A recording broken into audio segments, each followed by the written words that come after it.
O novo presidente da Real Academia Galega, o sociolingüista e catedrático Enrique Monteagudo, chama por un novo marco legal no ensino que sexa máis amable pro galego. Unha reivindicación que xorde a raíz dos traballos que se están a dar cara á actualización do Plan Xeral de Normalización Lingüística. Enrique Monteagudo tamén sinala que compre máis investigación e acción arredor da lingua galega e sinala os primeiros pasos que van dar cara á modernización da academia.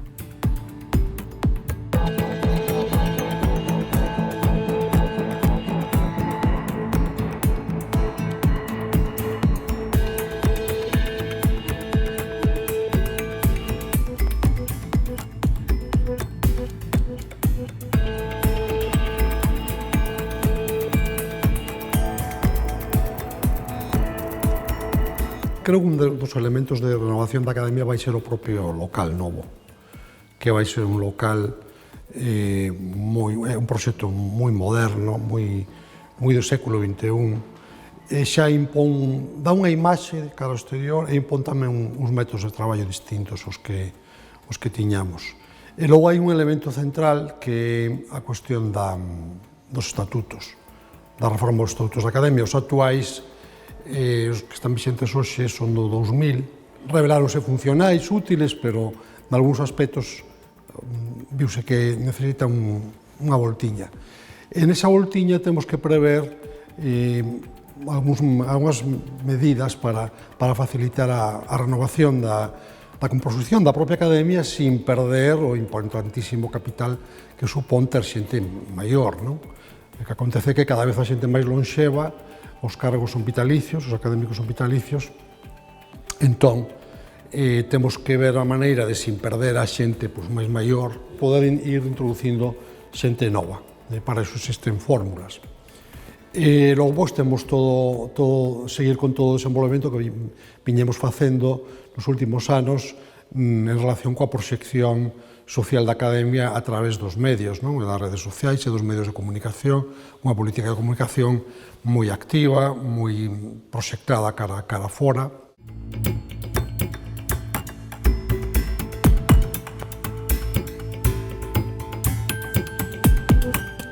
Temos que ir buscando unha diversidade de perfis e ir tocando distintos paus. Desde logo, nos últimos anos empezamos xa poñendo máis mulleres, como corresponde realmente ao importantísimo papel que teñen xogado as mulleres no desenvolvemento das nosas letras, e agora con esta chiscadela cara ao mundo da literatura oral, tamén unha chiscadela cara ao mundo tan vivo da cultura de base que se está facendo, da recuperación desas tradicións do canto colectivo, da música tradicional.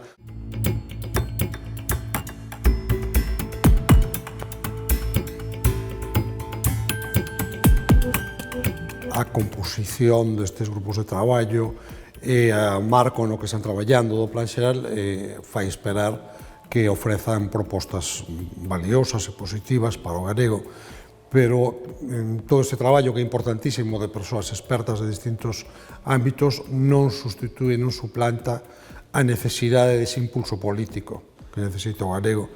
Ese impulso político nós entendemos que debe vir dun pacto entre as forzas políticas que ten que impulsar o goberno galego, que ten que impulsar a Xunta e, por tanto, o partido do goberno, o Partido Popular, pero que ten que involucrar as outras forzas políticas, nomeadamente as que teñen representación parlamentaria. Por tanto, o traballo do plan está moi ben, o plan necesitaba, sin ninguna dúbida, unha actualización, o plan foi un momento moi importante, o que acontece que foi, en certa maneira, un momento frustrado, porque o feito de que esteamos reivindicando o plan e que esteamos revisando o plan 21 anos despois, quere decir que ese plan quedou en gran medida no papel, que non se levou á realidade. E o que se cruzou no camiño dese plan foi o falso debate de crispación alrededor da imposición do galego. Iso foi o que frustrou ese plan. E despois as políticas que se implementaron a partir do ano 2009, as políticas regresivas. Entón, para que os papéis se trasladen á realidade, fai falta un impulso.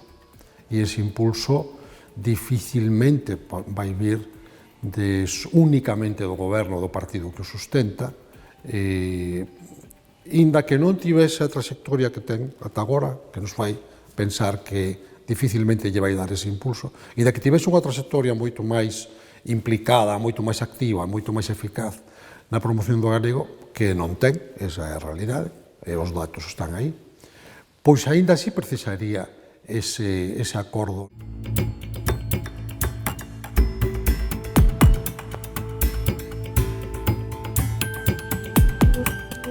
O que necesitamos é un novo marco normativo para o galego no ensino. Un novo marco normativo para o galego no ensino que parta dunhas bases distintas ao que se sustentou que está vixente. Este decreto chamado do plurilingüismo na súa formulación é inseparable da filosofía que o inspirou, que foi a filosofía do falso debate sobre a imposición do galego e da interpretación da liberdade de lingua nos termos contrarios á normalización lingüística. E isto é así. Necesitamos unhas bases distintas que volvan ao que é o mandato da nosa lei de normalización lingüística e do noso Estatuto de Autonomía, e que sobre esas bases en que os poderes públicos galegos teñen unha tarefa que está legalmente atribuída e que está políticamente atribuída, que é reverter a sustitución do galego e colocalo en posición de igualdade co castelán. Entón, iso é a filosofía que ten que inspirar ao novo marco educativo no aspecto lingüístico que precisamos. E a partir de aí hai que buscar un modelo que sexa eficaz e que probablemente eu penso que ten que ser un modelo flexible.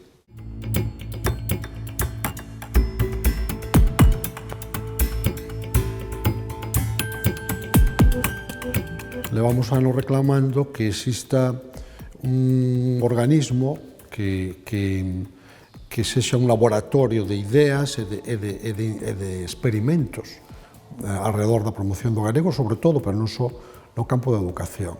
É dicir, necesitamos, en Galicia non se puxeron en práctica plans experimentais. Nese sentido, me parece tamén unha solución moi fácil, dicir, o 50%, volvamos ao decreto de 2007. Bueno, o decreto de 2007 tiña unha inspiración moito máis xa que o decreto de 2010, pero tampouco se revelou como eficaz. É dicir, hai que recoñecer isto. Non temos unha solución máxica que non parta dun coñecemento exhaustivo da realidade e dunha comprobación na práctica, na experiencia, de que cousas funcionan e cales non. Eso é o que está detrás, esa reflexión é a que está detrás do proxecto Modo Galego Activa, o que puxemos en marcha en Ames. Realmente iso correspondería a un goberno facer iso. O que acontece é que, como o goberno non o fai, pois neste caso, é como a Academia atopou unha complicidade moi grande nun concello, que é un poder público, e nunha comunidade educativa, nunhas directivas de centros, nunha comunidade educativa disposta a facelo, podemos facelo con poucos recursos, pero con moito traballo, moita colaboración.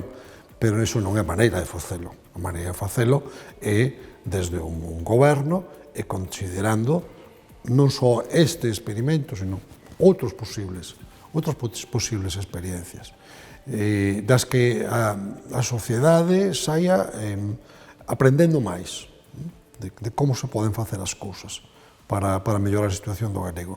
Falta moita investigación. Aquí tamén hai que responsabilizar as universidades galegas, que non teñen feita a contribución que se esperaría que debían ter feito a investigación e a acción sociolingüística.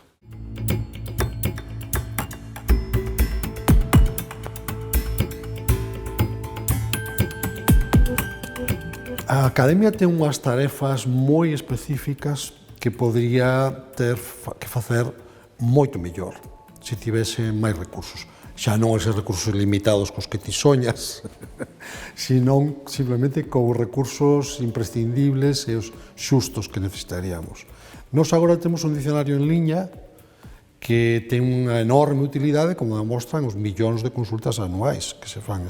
Pero ese dicionario, un dicionario excelente, ten 60.000 entradas. Nun dicionario xeral ten que haber polo menos 100.000 entradas. Ten que haber, pois, botando polo así a ollo, 500.000 de acepcións. Pero que iso leva moito traballo facer iso. Nós estamos facendo polo voluntariado dunha serie de persoas expertas que traballan para a Academia e con un apoio técnico moi limitado do persoal da Academia. Nós necesitamos un potente dicionario bilingüe castelán, mesmo para as aplicacións informáticas e para as aplicacións, por exemplo, para a traducción automática. Ese traballo é un traballo moi laborioso. Nós agora temos un que estamos preparando para edición en liña, que é o dicionario castelán-galego, pero con 30.000 entradas. Necesitábamos ese, polo menos de 50.000 entradas. A gramática. Nós estamos traballando, temos un equipo magnífico de xente traballando, basicamente lingüistas do Instituto da Lingua Galega, nunha gramática galega do século XXI, que estea ao día científicamente e que estea concebida como para ser dunha enorme utilidade para as persoas que aprenden o galego ou que simplemente queren consultar unha dúbida. Teníamos que ter un consultorio lingüístico capaz de responder as dúbidas en 24 horas e que funcionase en liña, por exemplo, porque iso custa diñeiro, porque necesitas ter xente que estea dedicada a facer iso e que estea dedicada a resolver as dúbidas, que non son fáciles sempre. Entón, isto é como, idealmente, unha academia que tivese un financiamento adecuado, non ese financiamento multimillonario co que soñamos, sino simplemente o financiamento que precisaría para desenvolver as súas tarefas en condicións, pois poderíamos ofrecer eses servizos, porque nosos recursos non os necesitamos nin os queremos para pagar os académicos que non cobran. Necesitamos para ter un persoal técnico preparado, con tempo para facer isto, para poder pagar a persoas polo seu traballo, profesionais, para poder pagar polo profesionais, non pagar polo seu traballo, non vivir sempre do voluntariado.